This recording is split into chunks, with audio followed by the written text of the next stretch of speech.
നമസ്കാരം. ആർത്തവത്തെ അശുദ്ധമായിട്ടല്ല നമ്മൾ കാണുന്നത്. ആർത്തവം ആവുന്ന കുഞ്ഞിനെ പൂജിക്കുന്ന ഒരു ചടങ്ങ് നമുക്കുണ്ട്. ആദ്യമായിട്ട് ഋതുമതിയാകുന്ന പെൺകുട്ടിയെ 16ാമത്തെ നാളിൽ ദേവിയായിട്ട് ആരാധിക്കുന്ന ഒരു ചടങ്ങ് പലപ്പോഴും നമ്മൾ ഭാരതത്തിൽ അല്ലെങ്കിൽ കേരളത്തിൽ അത് ചെയ്യാറില്ല. അതായത് അന്ന് കുട്ടി കൊടുക്കുന്ന സന്ദേശം ഇതാണ്: കുഞ്ഞെ, നിന്റെ ശരീരം അമ്മയാകുവാനുള്ള വരദാനത്തെ സിദ്ധിച്ചിരിക്കുന്നു. നിന്റെ പിതാവ് അർഹനായ പുരുഷനെ കണ്ടെത്തി കന്യാദാനം നിർവഹിച്ച് അവനിൽ നിന്നും സന്തതി പരമ്പരകളെ സ്വീകരിക്കൂ. അപ്പൊ ഈ ഒരു സന്ദേശം, ആർത്തവം എന്ന് പറഞ്ഞാൽ അമ്മയാകുവാനുള്ള വരദാനമാണ് എന്ന് കുഞ്ഞിന്റെ മനസ്സിൽ ഉറപ്പിക്കുവാൻ, പെൺകുട്ടിയുടെ മനസ്സിൽ ഉറപ്പിക്കുവാൻ നമുക്ക് കഴിഞ്ഞില്ല എന്നതാണ് ഒന്ന്. ഉള്ളിൽ കിടക്കുന്നതെല്ലാം ശുദ്ധമാണ്. ഒരു മനുഷ്യന്റെ ശരീരത്തിനുള്ളിൽ രക്തം, കഫം, മലം, മൂത്രം, എല്ലാ സംഗതികളുണ്ട്. ഇതെല്ലാം ഉള്ളിൽ കിടന്നാൽ ശുദ്ധമാണ്, പുറത്തേക്ക് വന്നാൽ ഇതെല്ലാം അശുദ്ധമാണ്. അതുകൊണ്ടാണ് ആർത്തവ സമയത്ത് നാം ഉപയോഗിക്കുന്ന പാഡ് നമ്മൾ കത്തിച്ച് കളയുകയോ അല്ലെങ്കിൽ നശിപ്പിച്ച് കളയുകയോ ചെയ്യുന്നുണ്ട്. ഒരിക്കലും ഷോക്കേസിൽ വെക്കുന്നില്ല. വിശുദ്ധമാണ് എങ്കിൽ, കാരണം നമ്മുടെ നാട്ടിലെ ഈ ശബരിമല വിഷയത്ത് എല്ലാവരുടെയും ഇത് ആർത്തവം വിശുദ്ധമാണ് എന്നൊക്കെ പറഞ്ഞുകൊണ്ടായിരുന്നു. അപ്പൊ വിശുദ്ധമായതൊരിക്കലും നമ്മൾ കത്തിച്ച് കളയില്ലല്ലോ, അല്ലെങ്കിൽ ടോയ്ലറ്റിൽ കൊണ്ടുപോയി കളയില്ലല്ലോ. അപ്പോൾ പുറത്തേക്ക് വരുമ്പോൾ ഇതൊക്കെ അശുദ്ധമാണ്, ഉള്ളിൽ കിടക്കുമ്പോൾ ഇതൊക്കെ ശുദ്ധമാണ്. അപ്പോൾ ഒരു സ്ത്രീയുടെ മനസ്സിന്റെ സമ്മതമില്ലാതെയാണ് ആർത്തവം. ഇപ്പൊ മനസ്സ് വിചാരിച്ചു കഴിഞ്ഞാൽ പ്രാഥമികമായിട്ട് മലമൂത്ര വിസർജ്യാദികളെല്ലാം മണിക്കൂറുകൾ പിടിച്ചു നിർത്തുവാൻ എല്ലാ മനുഷ്യനും കഴിയും. അതേ സമയത്ത് ഒരു സ്ത്രീക്ക് ആർത്തവത്തെ മനസ്സിന്റെ ശക്തി കൊണ്ട് പിടിച്ചു നിർത്താൻ കഴിയില്ല. അപ്പൊ തൻ്റെ ശരീരത്തിൽ നിന്ന് 6 ദിവസം രക്തം പുറത്തേക്ക് വരുമ്പോൾ സ്വാഭാവികമായിട്ട് അത് അസ്വസ്ഥതയാണ്. ശരീരത്തിൻ്റെ ആരോഗ്യത്തിന് അത് എന്താ പറയേണ്ടത്, ശരീരത്തിൻ്റെ ചൂടൊക്കെ വർദ്ധിക്കുന്ന സമയമാണ്. അതുകൊണ്ടാണ് പുതിയ സർക്കാർ 3 ദിവസത്തെ ആർത്തവ അവധി പ്രഖ്യാപിച്ചിരിക്കുന്നു നമ്മുടെ പെൺമക്കൾക്ക്. അപ്പം ഇതൊക്കെ ഒന്ന് കുട്ടികളെ പറഞ്ഞ് മനസ്സിലാക്കണം. ഇനി ആർത്തവ സമയത്ത് വിളക്ക് വെക്കാൻ പാടുണ്ടോ, വിശുദ്ധ ഗ്രന്ഥങ്ങൾ തൊടാൻ പാടുണ്ടോ എന്നുള്ള ചോദ്യം പലപ്പോഴും വരുന്നുണ്ട്. ഈ ആർത്തവ സമയത്ത് വിളക്ക് വെക്കുന്നത് ബാഹ്യമായിട്ടാണ്. അതായത് പഞ്ചശുദ്ധികളിൽ ഒന്നാണ് ശരീരശുദ്ധി. ആർത്തവ സമയത്ത് ശരീരശുദ്ധി കുറവായതുകൊണ്ട് പൊതുവെ നമ്മൾ വിളക്ക് വെക്കാറില്ല. എന്നാൽ വിശുദ്ധ ഗ്രന്ഥങ്ങൾ പാരായണം ചെയ്യേണ്ടത് ഈ സമയത്ത് അത്യാവശ്യമാണ്. കാരണം പുസ്തകത്തിന്റെ പുറംചട്ട തൊടുന്നതുകൊണ്ടൊന്നും അശുദ്ധി ഒന്നും ഉണ്ടാവില്ല. അപ്പോൾ വിളക്ക് തൊട്ടുകൊണ്ട് അശുദ്ധി ഉണ്ടാകുമോ എന്ന് ചോദിച്ചാൽ അശുദ്ധിയൊന്നുമില്ല. പക്ഷേ നമ്മുടെ നാട്ടിന്റെ ആചാരപ്രകാരം നമ്മുടെ വിശ്വാസം അങ്ങനെയാണ്. ഇപ്പം ഞാൻ എൻ്റെ മകള് ഇതൊന്നൊക്കെ ധിഖരിച്ചുകൊണ്ട് എൻ്റെ വീട്ടിൽ ഈ ആർത്തവ സമയത്ത് വിളക്ക് വെച്ചാൽ കുഴപ്പമൊന്നുമില്ല. പക്ഷെ ഞങ്ങളുടെ എല്ലാം മനസ്സ് വേദനിക്കും, പ്രത്യേകിച്ച് പ്രായമുള്ള ആളുകളുടെ മനസ്സ് വേദനിക്കും. അപ്പൊ നമ്മുടെ വിശ്വാസത്തിന് ശാസ്ത്രമുണ്ടോ യുക്തിയുണ്ടോ ഒന്നും അന്വേഷിച്ച് പോകേണ്ടത് വിശ്വാസമാണ്. ഇന്ന് രാവിലെ ഞാൻ എഴുന്നേറ്റു എന്നത് സത്യമാണ്, നാളെ രാവിലെ എഴുന്നേൽക്കും എന്നത് വിശ്വാസമാണ്. ബസ്സിൽ കയറി കഴിഞ്ഞാൽ നമ്മൾ കണ്ണടച്ച് കിടന്നുറങ്ങുന്നുണ്ടല്ലോ, അത് വിശ്വാസമാണ്, ഡ്രൈവറുള്ള വിശ്വാസമാണ്. അപ്പൊ ഈ വിശ്വാസത്തിന് ശാസ്ത്രമുണ്ടോ യുക്തിയുണ്ടോ ഒന്നും ചോദിക്കണ്ട. അപ്പൊ ഇതെല്ലാം തന്നെ വിശ്വാസത്തിലാണ് മനുഷ്യൻ ജീവിക്കുന്നത്, ആചാരങ്ങളിലാണ് ജീവിക്കുന്നത്. ആർത്തവ സമയം പരിപൂർണമായ റെസ്റ്റ് ഒരു സ്ത്രീക്ക് വിധിച്ചതുകൊണ്ട് അവളോട് ക്ഷേത്രത്തിൽ പോകേണ്ട, കല്യാണത്തിന് പോകേണ്ട, പൊതുസമൂഹത്തിൽ ഇടപെടേണ്ട എന്ന് പറഞ്ഞത് ആയിരക്കണക്കിന് കൊല്ലങ്ങൾക്ക് മുമ്പാണ്. പക്ഷെ ക്ഷേത്രം മാത്രമേ ആളുകൾ എടുത്തു പറയുള്ളൂ. എന്തുകൊണ്ടാണ് ആർത്തവ സമയത്ത് അമ്പലത്തിൽ പോയി കൂടാത്തത്? ആർത്തവ സമയത്ത് പൊതുസമൂഹത്തിൽ നിങ്ങൾ ഇടപെടേണ്ടതില്ല, കാരണം നിങ്ങൾക്ക് നല്ല റെസ്റ്റ് വേണം. എൻ്റെ അമ്മയൊക്കെ അന്നും ഈ അച്ഛമ്മയൊക്കെ പറയും ദൂരെയായി എന്നായിരുന്നു പറയാം. എന്ന് വെച്ചാൽ ആർത്തവ സമയത്ത് അവരൊരു ജോലിയും എടുക്കണ്ട, പുറത്ത് ചണയുടെ പായ വിരിച്ച് അവിടെ ഇരുന്ന് അവർക്ക് ഫ്രൂട്ട്സുകളും നട്ട്സുകളും ഒക്കെ കൊടുത്തിരുന്നു. അപ്പൊ അമ്മ ദൂരെയാകുമ്പോൾ ഞങ്ങൾ കാത്തിരുന്നു. അതിന്റെ കാര്യം മറ്റൊന്നും ആയിരുന്നില്ല. ഞങ്ങൾക്ക് അമ്മക്ക് കൊടുക്കുന്ന കുറെ മുന്തിരിയും ആപ്പിളും ഫ്രൂട്ട്സൊക്കെ നട്ട്സൊക്കെ ഞങ്ങൾക്ക് കിട്ടുമായിരുന്നു. അപ്പൊ അതുകൊണ്ട് ആർത്തവം എന്ന് പറയുന്നത് സ്ത്രീക്ക് അങ്ങേയറ്റം പരിചരണം കൊടുക്കേണ്ട ഒന്നാണ് എന്ന് മനസ്സിലാക്കിയ ഒരു തലമുറ നമുക്കുണ്ടായിരുന്നു. പക്ഷെ ഇന്ന് ആർത്തവത്തെ ബാഹ്യമായിട്ട് പുറത്തേക്ക് വരുന്ന രക്തമായിട്ട് കാണുമ്പോഴാണ് നമ്മുടെ പാഡുകൾ ഉണ്ടല്ലോ, അതുകൊണ്ട് ഞങ്ങൾക്ക് അമ്പലത്തിൽ പോയിക്കൂടെ, എന്ന് പണ്ട് തുണിയായിരുന്നല്ലോ എന്ന് ചോദിക്കുന്നത്. ആ ചോദ്യത്തിന് പ്രസക്തിയില്ല. കാരണം ഇത് ആന്തരികമായിട്ട് സ്ത്രീയെ ഒരുപാട് ബുദ്ധിമുട്ടിപ്പിക്കുന്ന, ക്ഷീണിപ്പിക്കുന്ന, ശരീരോഷ്മാവ് വർദ്ധിക്കുന്ന, ജലനഷ്ടമുണ്ടാകുന്ന ഒരു ശാരീരിക പ്രക്രിയയാണ്. ആ സമയത്ത് അവൾക്ക് റെസ്റ്റ് വേണം. എന്നാൽ നല്ല ചിന്തകളെ പ്രദാനം ചെയ്യുന്നതാണ് ആധ്യാത്മിക ഗ്രന്ഥങ്ങൾ. വിളക്ക് ബാഹ്യമായിട്ട് നമുക്ക് മറ്റൊരാൾക്ക് വെക്കാം. ഇപ്പം എൻ്റെ വീട്ടിൽ ഞങ്ങൾ 5 പേരുണ്ട്, വിളക്ക് ആർക്കും വെക്കാം. പക്ഷെ എനിക്ക് ഭഗവത്ഗീത വായിക്കണമെങ്കിൽ ഞാൻ വായിക്കണം, ഞാൻ പഠിക്കണം. അപ്പൊ പഠിക്കേണ്ടത് എൻ്റെ ആവശ്യമാണ്. എനിക്ക് വളരുവാനും ഉയരുവാനും 6 ദിവസം ഞാൻ മാറ്റി വെക്കേണ്ടതില്ല. മറിച്ച് വിളക്ക് വെച്ച് കുറച്ചകലെ നിന്നുകൊണ്ട് നാമം ജപിക്കുവാൻ നിർബന്ധമായിട്ട് ചെയ്യണം. ആർത്തവ സമയത്ത് നാമം ജപിക്കണം, ആർത്തവ സമയത്ത് നന്നായിട്ട് വായിക്കണം. അതൊക്കെ വ്യക്തി വികാസത്തിനുള്ളതാണ്.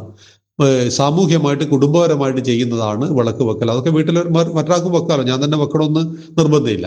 അതുപോലെ ക്ഷേത്രത്തിൽ നമുക്ക് എല്ലാ ഞായറാഴ്ചയും ക്ഷേത്രത്തിൽ പോകണം, അങ്ങനെയുള്ള നിബന്ധനകൾ നമുക്കില്ലാത്തതുകൊണ്ട് 6 ദിവസം ക്ഷേത്രത്തിൽ പോകേണ്ട, 24 ദിവസം ഉണ്ടല്ലോ. അപ്പൊ ചില ആളുകൾക്ക് ഈ 6 ദിവസം മാത്രമേ പോകേണ്ടതുള്ളൂ, 24 ദിവസം പോകേണ്ടതില്ല എന്ന് പറഞ്ഞ് വാശി പിടിക്കുന്നവരുണ്ട്. അതൊക്കെ നമ്മൾ അറിയിക്കുന്ന പുച്ഛത്തിൽ തള്ളിക്കളഞ്ഞേക്കുക. ഇപ്പൊ നമ്മുടെ ബിന്ദു അമ്മിണിയും കനകദുർഗയോടും പറഞ്ഞിരുന്നു അവരുടെ വീട്ടിൽ നിന്ന്, നാട്ടിൽ ഇഷ്ടംപോലെ അയ്യപ്പന്റെ ക്ഷേത്രം ഉണ്ടല്ലോ, പോയിക്കൂടെ എന്ന്. ഞങ്ങൾക്ക് അയ്യപ്പനിൽ വിശ്വാസമൊന്നുമില്ല, പക്ഷെ ഞങ്ങൾ ശബരിമലയിൽ പോകും എന്നാണ് പറഞ്ഞത്. അതൊക്കെ നമുക്ക് എന്താണെന്ന് മനസ്സിലാക്കാൻ കഴിയും. അതുകൊണ്ട് നമ്മുടെ മക്കളെ കാര്യങ്ങൾ പറഞ്ഞ് മനസ്സിലാക്കുക. ആർത്തവം അശുദ്ധമല്ല, മറിച്ച് ആർത്തവം എന്ന പ്രക്രിയ ശുദ്ധമാണ്. ആർത്തവ രക്തം പുറത്തേക്ക് വരുമ്പോൾ എല്ലാ മനുഷ്യനും ഉണ്ടാകുന്ന അശുദ്ധിയാണ് അത് എന്ന് മനസ്സിലാക്കുക. ഈ വിശുദ്ധ ഗ്രന്ഥങ്ങൾ, അതായത് ആധ്യാത്മിക ഗ്രന്ഥങ്ങളൊക്കെ ആ സമയത്ത് വായിക്കണം. അതിലൊരു തെറ്റും കുഴപ്പവും ഇല്ല എന്ന് മനസ്സിലാക്കണം. പക്ഷെ വീടിന്റെ സാഹചര്യത്തെ മനസ്സിലാക്കണം. ഈ സമയത്ത് രാമായണം വായിക്കുന്നത് തെറ്റാണെന്ന് ധരിക്കുന്ന ഒരു മുത്തശ്ശനും മുത്തശ്ശിയും അച്ഛനും അമ്മയും വീട്ടിലുണ്ടെങ്കിൽ വീട്ടിൽ രാമായണത്തിന്റെ പേരിൽ കലഹം ഉണ്ടാവും. അപ്പൊ നമ്മൾ കാരണം നമ്മുടെ വീട്ടിൽ ഒരു കലഹവും ഇല്ലാതെ നോക്കണം. നമ്മൾ കാരണം വീട്ടിൽ സങ്കടം ഉണ്ടാകരുത്. രാമായണം പഠിക്കുന്ന എന്തിനാ? അച്ഛന്റെ വാക്ക് പാലിക്കാൻ 14 കൊല്ലം കാട്ടിൽ പോയ രാമന്റെ ചരിത്രമാണ്. പറഞ്ഞ വാക്ക് പാലിക്കാൻ ഹൃദയം പൊട്ടി മരിച്ചു പോയ രാജാവിന്റെ ചരിത്രമാണ്. അപ്പൊ ഇതൊക്കെ പഠിക്കുന്ന സ്ഥലത്ത് രാമായണത്തിന്റെ പേരിൽ തല്ലുണ്ടാവാൻ പാടില്ല. അപ്പൊ അതുകൊണ്ട് തീർച്ചയായിട്ടും എൻ്റെ ആഗ്രഹങ്ങൾ എൻ്റെ കുടുംബത്തിന്റെ ദുഃഖമായി തീരുന്നുവെങ്കിൽ ആ ആഗ്രഹത്തെ ഞാൻ ഉപേക്ഷിക്കുമ്പോഴാണ് ഞാൻ എന്തെങ്കിലും ഒന്ന് കുടുംബത്തിന് വേണ്ടി ചെയ്യുന്നത്. ഈ ബോധത്തിലേക്കും ആ കുഞ്ഞിനെ ഉയർത്തുവാൻ നമുക്ക് കഴിഞ്ഞാൽ മതി. നമസ്കാരം. പ്രകൃതിയെക്കുറിച്ച്, ഭൂമിയെക്കുറിച്ച് എത്ര മഹത്തരമായ കാഴ്ചപ്പാടാണ് നമ്മുടെ ഭാരതം വെച്ചു പുലർത്തുന്നത്. നമ്മളെല്ലാം വിശ്വാസികളാണ്. നമുക്കെല്ലാം ജന്മനക്ഷത്രങ്ങളുണ്ട്, അശ്വതി മുതൽ രേവതി വരെ. ഇങ്ങനെയുള്ള വിശ്വാസത്തെ മുറുകെ പിടിക്കുമ്പോഴും പ്രധാനമായിട്ടും ഇന്ന് നക്ഷത്ര വിഷയങ്ങൾ വരുന്നത് കല്യാണ സമയത്താണ്. എൻ്റെ മോളുടെ ഇന്നേ നക്ഷത്രം, ഇന്നേ നക്ഷത്രക്കാരന് പറ്റില്ല, അവൾക്ക് ജാതക ദോഷമുണ്ട്, ചൊവ്വ ദോഷമുണ്ട് എന്നൊക്കെ പറയുമ്പോൾ വിശ്വാസത്തിന്റെ ഭാഗമായിട്ട് നക്ഷത്രത്തെ മുറുകെ പിടിക്കുന്ന ആളുകൾക്ക് തൻ്റെ മകളുടെ ജന്മനക്ഷത്ര പ്രകാരമുള്ള വൃക്ഷമേത് എന്നൊരു 90% വിശ്വാസികൾക്കും അറിയില്ല. അതായത് ഗ്രഹങ്ങൾക്ക് മനുഷ്യനെ സ്വാധീനിക്കാൻ കഴിയും.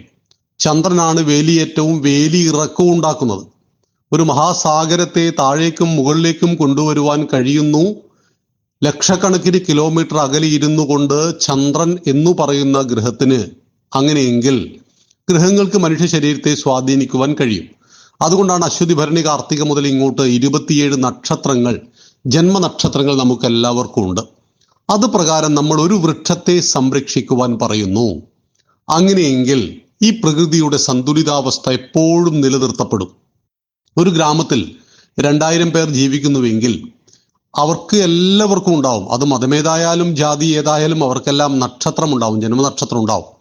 അത് പ്രകാരം ഒരു മരത്തെ സംരക്ഷിക്കുവാൻ ഒരാൾ തയ്യാറാകുമ്പോൾ 2000 വൈവിധ്യമാർന്ന 27 ടൈപ്പ് മരങ്ങളാണ് ആ ഗ്രാമത്തിൽ വളരുന്നത്. ഇതിനെല്ലാം നമ്മുടെ പൂർവികന്മാർ, ധിഷണാശാലികളായ നമ്മുടെ പൂർവികന്മാർ ശ്രദ്ധിച്ചിരുന്നു. ഇപ്പം എൻ്റെ വീട്ടിൽ നിന്നൊരു 3 കിലോമീറ്റർ അകലെ ചന്തുവച്ചകണ്ടി കാവ് എന്ന് പറയുന്ന ഒരു സ്ഥലത്ത് 2.5 ഏക്കർ ഭൂമിയിൽ പരന്നു കിടക്കുന്ന ഒരു സർപ്പക്കാവുണ്ട്. ആയിരക്കണക്കിന് മരങ്ങളുടെ ശേഖരമാണ്. അവിടെ ശുദ്ധജലത്തിന് ക്ഷാമമില്ല. അവിടുത്തെ അന്തരീക്ഷം വളരെ ശുദ്ധമാണ്. പാമ്പുകൾക്ക് സ്വൈരവിഹാരം നടത്തുവാൻ കഴിയുന്ന ആ സർപ്പക്കാവിൽ വർഷത്തിൽ ഒരിക്കലാണ് ആരാധനയുള്ളൂ.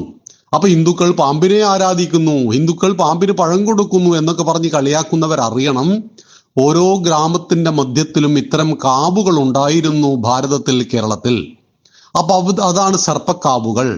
ഇത്തരം വിശ്വാസങ്ങൾ പ്രകൃതിയെ നിലനിർത്തുവാനും പ്രകൃതിയെ ആരാധിച്ചവരായിരുന്നു ഹിന്ദുക്കൾ. 10 കിണറിന് സമം ഒരു കുളം, 10 കുളത്തിന് സമം ഒരു തടാകം, 10 തടാകത്തിന് സമം ഒരു നദി, 10 നദിക്ക് സമം ഒരു പുത്രൻ, 10 മക്കൾക്ക് സമം ഒരു വൃക്ഷം എന്നു പറഞ്ഞവരായിരുന്നു ഭാരതീയർ. അതുകൊണ്ട് തുളസിയെയും ആൽമരത്തെയും ക്ഷേത്രങ്ങളിൽ നമ്മൾ ആരാധിച്ചു.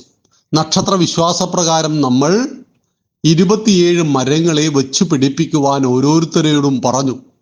കാട്ടിൽ ഇടപെടാൻ പാടില്ല എന്നാണ് പറഞ്ഞത്. കാടിനെ നിങ്ങൾ സംരക്ഷിക്കേണ്ടതില്ല, പ്രകൃതിയിൽ അനാവശ്യമായിട്ടുള്ള ഇടപെടൽ നടത്താതിരിക്കുക, ഇതാണ് ഭാരതം പറഞ്ഞത്. നമ്മൾ മരങ്ങൾ വെച്ചു പിടിപ്പിക്കേണ്ടി വരുന്നത് എന്തുകൊണ്ടാണ്? ഒരു പറ്റം ആളുകൾ മരങ്ങളെ നശിപ്പിക്കുന്നു എന്നതുകൊണ്ടാണ്. പ്ലാസ്റ്റിക് മാലിന്യങ്ങൾ കുന്നുകൂടുന്നു, മലകളും പുഴകളെയും മലിനമാക്കുന്നു, ഇല്ലാതാക്കുന്നു. അപ്പോഴാണ് ഇതെല്ലാം ചെയ്യുവാൻ വേണ്ടിയിട്ട് കുറെ ആളുകൾ അതിനുവേണ്ടി സമയം ചിലവഴിക്കേണ്ടി വരുന്നത്. എന്നാൽ ഭാരതം പറഞ്ഞു, രാവിലെ എഴുന്നേറ്റ് ഭൂമിയെ തൊട്ടു വന്ദിച്ച് ഭൂമിയോട് മാപ്പ് പറഞ്ഞുകൊണ്ട് നിന്റെ ജീവിതം തുടങ്ങണം. സമുദ്രവസനേ ദേവി പർവ്വതസ്ഥനമണ്ഡലേ വിഷ്ണുപത്നി നമസ്തുഭ്യം പാദസ്പർശം ക്ഷമസ്വമേ. സമുദ്രത്തെ വസ്ത്രമാക്കിയവളെ, പർവ്വതങ്ങളെ സ്തനമായി ധരിച്ചവളെ, വിഷ്ണുവിന്റെ പത്നിയായ ഭൂമി ദേവി, നിനക്കെന്റെ നമസ്കാരം, പാദസ്പർശം ക്ഷമസ്വമേ. ഭൂമിയിൽ ചവിട്ടാതെ ജീവിക്കുവാൻ സാധ്യമല്ലാത്തതുകൊണ്ട് ഭൂമിയെ തൊട്ട് വന്ദിച്ച് ഭൂമിയോട് മാപ്പ് പറഞ്ഞ് ജീവിതം തുടങ്ങുന്നവൻ സമുദ്രത്തെ അമ്മയായി കണ്ടു. കടലിനെ കടലമ്മയെന്നും ഗംഗയെ ഗംഗാ മാതാവെന്നും വിളിച്ചു. നാം ജനിച്ചതും ജീവിക്കുന്നതും മരിച്ചാൽ ചേരുന്നതും ഈ മണ്ണിലായതുകൊണ്ട് മാതാഭൂമി പുത്രോഹം പൃഥിവ്യ, ഈ മണ്ണിന്റെ അമ്മയാണ് ഞാൻ, ഈ മണ്ണിന്റെ പുത്രനാണെന്ന് പഠിപ്പിച്ചു. രാഷ്ട്രത്തെ അമ്മയായി കണ്ടു. ഒരു കുഞ്ഞിന്റെ ജീവൻ നിലനിർത്തുവാൻ അത്യന്താപേക്ഷിതമായ പാല് അമ്മയ്ക്കൊപ്പം നമുക്ക് നൽകിയത് പശുവായതുകൊണ്ട് പശുവിനെ അമ്മയുടെ സ്ഥാനം നൽകി ഗോമാതാവായി കണ്ടു. സംരക്ഷിക്കപ്പെടേണ്ട സകലതിനെയും അമ്മയായി കണ്ടു കരുതി ആരാധിച്ച മഹത്തരമായ ഒരു സംസ്കാരത്തിന്റെ ഉടമകളാണ് നമ്മൾ ഹിന്ദുക്കൾ എന്ന് നമ്മൾ തിരിച്ചറിയണം. അവിടെയാണ് നക്ഷത്രങ്ങളേത്, നക്ഷത്ര വൃക്ഷങ്ങളേത്, അതിന്റെ ശാസ്ത്രീയ നാമം എന്ത് എല്ലാം തിരിച്ചറിയുവാൻ ഈ ബോർഡ് പ്രിയ സജ്ജനങ്ങൾക്ക് ഉപകരിക്കും. നന്ദി, നമസ്കാരം, വന്ദേ മാതരം.